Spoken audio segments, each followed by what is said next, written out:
Você gostaria de aprender a prever o seu futuro? Eu conheço o livro perfeito para isso. Enquanto o mundo mesopotâmico se desenvolvia, eles não tinham a menor ideia do que se passava nas terras mais ao leste, ou seja, no Oriente. Para eles, a Índia era um lugar distante, mas havia uma terra ainda mais longe, que hoje em dia nós chamamos de China. Nesse vídeo, nós veremos um pouco sobre a origem desse povo e um livro muito importante para essa cultura.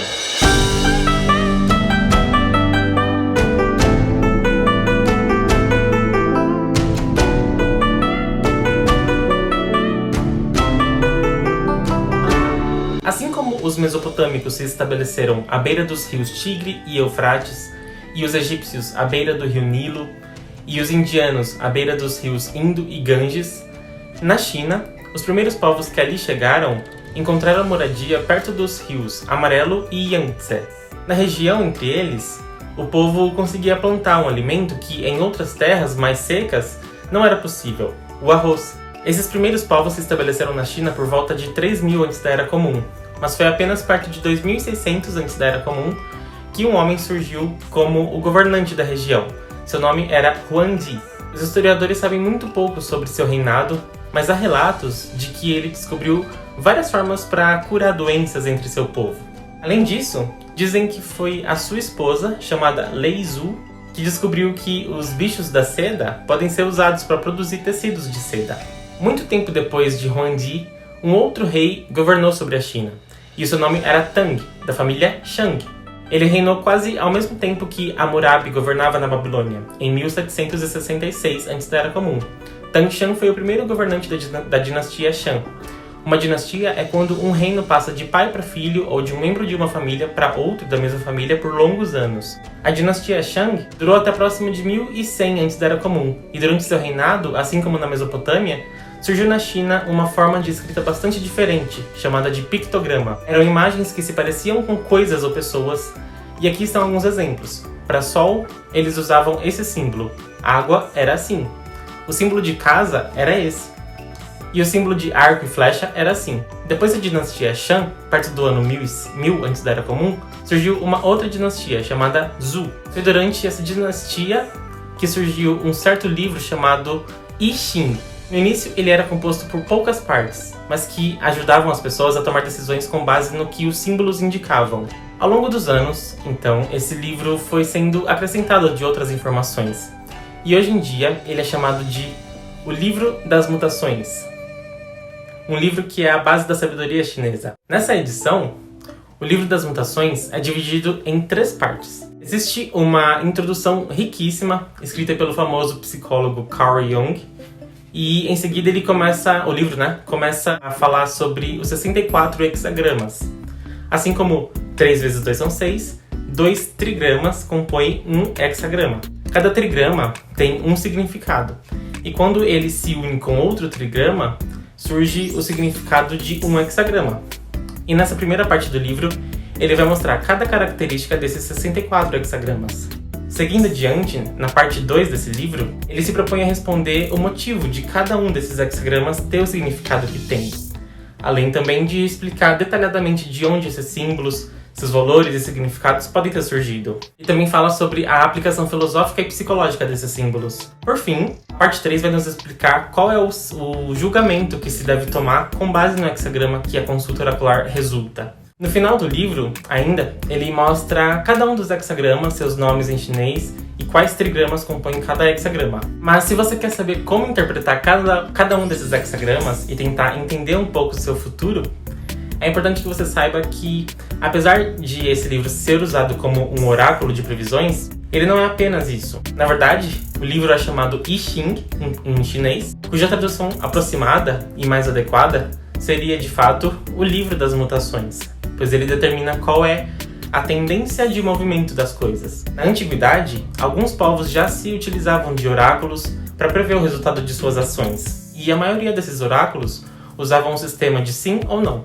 Na China, esses resultados eram formados por uma linha para sim e uma linha quebrada para não. Com o tempo, então, para obter resultados mais precisos, os chineses acharam melhor criar pares com essas linhas. Depois eles colocaram mais uma linha embaixo desses pares e surgiram assim os 8 trigramas principais. Como você pode ver, cada um desses trigramas é composto por linhas inteiras e linhas quebradas, ou linhas quebradas, e cada um desses trigramas tem um nome, uma característica, um atributo e representa um aspecto da natureza. Esses 8 trigramas foram combinados entre si para gerar uma multiplicidade ainda maior. E assim surgiram os 64 hexagramas do Livro das Mutações. Veja esse exemplo. Aqui temos o hexagrama Kun, receptivo, composto por 2 trigramas de linhas quebradas, que representa a Terra.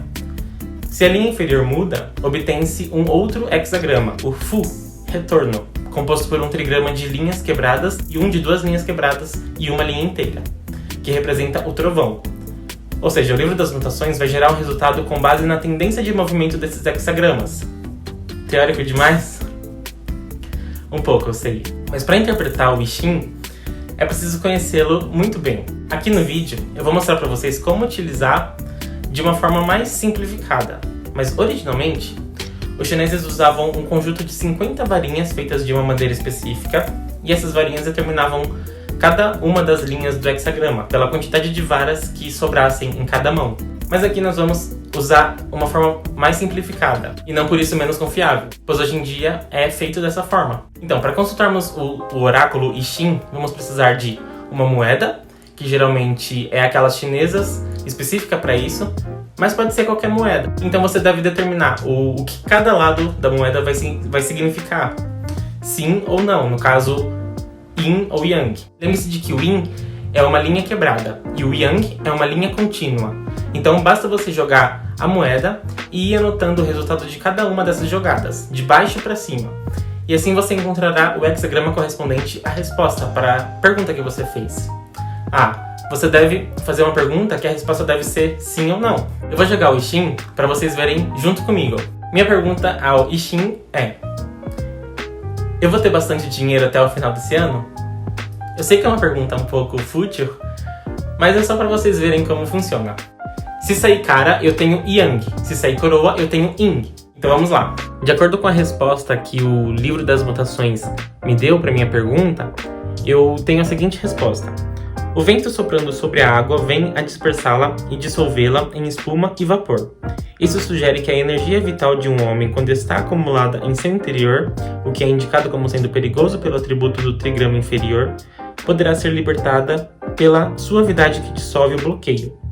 Dispersão, sucesso. O rei aproxima-se de seu templo, é favorável atravessar a grande água, a perseverança é favorável. Ou seja, eu não sei se de fato eu vou ficar rico até o final do ano, mas a ideia que ele me passa, né, esse texto que ele me passa, é uma coisa bem incerta, né, uma coisa assim que talvez seja, talvez não seja. Nesse caso, pra mim, né, tem algumas perguntas que a gente faz que ele dá uma resposta que parece muito que vai dar certo. Tem outras perguntas que a gente faz que realmente fala que não vai dar certo. Mas, como chama Livro das Mutações, a gente não pode determinar que a resposta que ele sair vai ser definitiva. Então, o que ele sair, né, você pode guardar para você e entender o que ele diz internamente. Bom, depois de tudo que você aprendeu com esse vídeo, eu acho que você vai querer comprar o Livro das Mutações, né? Então você pode encontrar o link para compra aqui na descrição. Se você gostou desse vídeo, não se esqueça de curtir e comentar para que eu saiba que você gostou e para que eu possa também continuar trazendo mais livros da história da literatura mundial.